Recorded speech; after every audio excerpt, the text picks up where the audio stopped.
Personal Journal, War Scholar Thekvar of the Imperial Academy. Classification, Restricted Analysis. Subject, Human Military Psychology Study. I have spent 37 cycles studying warfare across the galaxy. I have analyzed the Skarn Berserker charges, witnessed the Vorthan tactical precision, documented the Kethmari hive mind coordination. I thought I understood the full spectrum of military psychology. Then I observed a human army in combat and realized I knew nothing about true warfare. The most terrifying thing about human armies is not their weapons. Yes, their kinetic projectiles are crude but effective. Their explosives are impressively destructive. But dozens of species have comparable technology. It's not even their vehicles or their communication systems, though both are admirably efficient. No, the most terrifying thing about human armies is that they sing. Let me explain what I witnessed during the Battle of Kepler Station. The human 82nd Airborne Division was surrounded, outnumbered 3-1 by hegemony forces. Their supply lines were cut. Their orbital support was gone. By all tactical assessments, they should have surrendered or broken formation. Instead, as enemy artillery began falling around their positions, I heard something that made my carapace shiver. It started singing. Not war cries or intimidation chants like civilized armies use. They sang songs from their homeworld, songs about their families, songs about places they'd never see again. And somehow, impossibly, the melody carried across the battlefield over the sound of explosions and weapons fire. Amazing grace, how sweet the sound. Their voices merged into harmony, even as plasma bolts scorched the ground around them. The effect on enemy morale was immediate and devastating. You see, when warriors sing in the face of death, it sends a very clear message. These are people who have already accepted their fate, but refuse to stop fighting. They're not trying to survive anymore. They're trying to make their deaths count. But that wasn't the most disturbing part. The most disturbing part came when their reinforcements arrived. The relief force didn't just advance. They advanced singing the same song.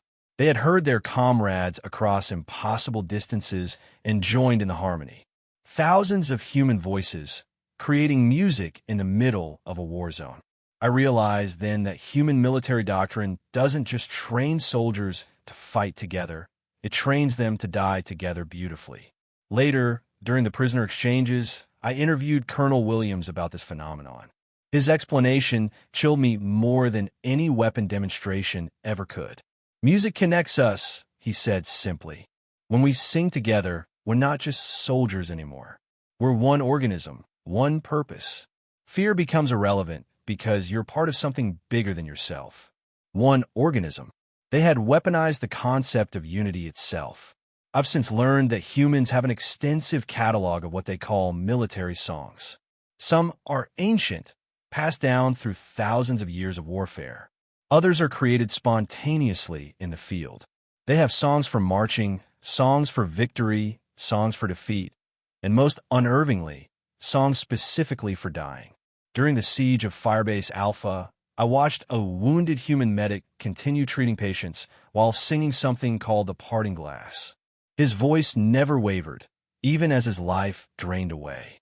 Other humans joined in, harmonizing with a dying man, turning his final moments into something transcendent rather than tragic. The hegemony forces, hardened veterans, all began deserting en masse that night. They couldn't psychologically process an enemy that transformed death into art. But perhaps the most terrifying song I ever heard was during the final assault on Hegemony Command. As human forces breached the walls, they began singing something called Battle Hymn of the Republic.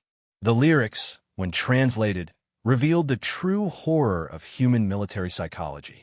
As he died to make men holy, let us die to make men free. They were singing about the glory of sacrificial death. They had turned dying for a cause into a religious experience. The hegemony surrendered before the song ended. In all my studies of warfare, I had never encountered an army that could weaponize hope, brotherhood, and acceptance of death through something as simple as music. Human armies don't just fight.